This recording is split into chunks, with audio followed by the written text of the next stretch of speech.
Marge gives Homer a huge list of chores to do. Homer wants to refuse, but even the hammock seems to reject him. Just then, a hammock salesman happens to pass by, and Homer immediately buys one. The salesman warns him that this hammock is no ordinary hammock, which only makes Homer want it more. When Homer jumps onto it, the hammock suddenly flings out two Homers. Homer quickly realizes they are his clones. He can control the clones and send them to do dangerous jobs. Even though they get destroyed pretty easily, he can always make more. They can even help dispose of bodies. Then Homer suddenly discovers that the clones also want clones of their own, so he makes even more and comes up with a plan to use them to deal with his family instead of himself. Only the kids notice that the Homer taking care of them is clearly not right.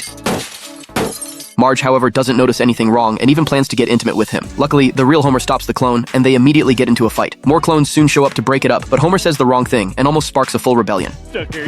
Now Homer has a massive army of clones helping out, even pretending that he himself made breakfast. Even Ned, who comes by to get his saw back, is taken away by a Homer clone. While they're happily chatting, the clone kills Ned. Terrified, Homer decides he has to get rid of all the clones and eliminate any Homer that remembers the way. In the end, he abandons all the clones along with the magic hammock and leaves. But he doesn't realize that the clones can use the hammock to clone themselves. Soon, huge hordes of Homers swarm everywhere, devouring people and farmland alike. The crisis quickly makes the news. The only place benefiting from it is the bar, though the bar itself ends up paying the price. Everyone realizes that this is all Homer's fault, and it even draws the attention of the military. Fortunately, Homer comes up with an idea, using donuts as bait. The clones are lured into jumping off a cliff one after another. That night, Marge discovers that the Homer with her is actually a clone. The real Homer is the first one pushed off the cliff. Still, Marge ends up liking this clone quite a lot too.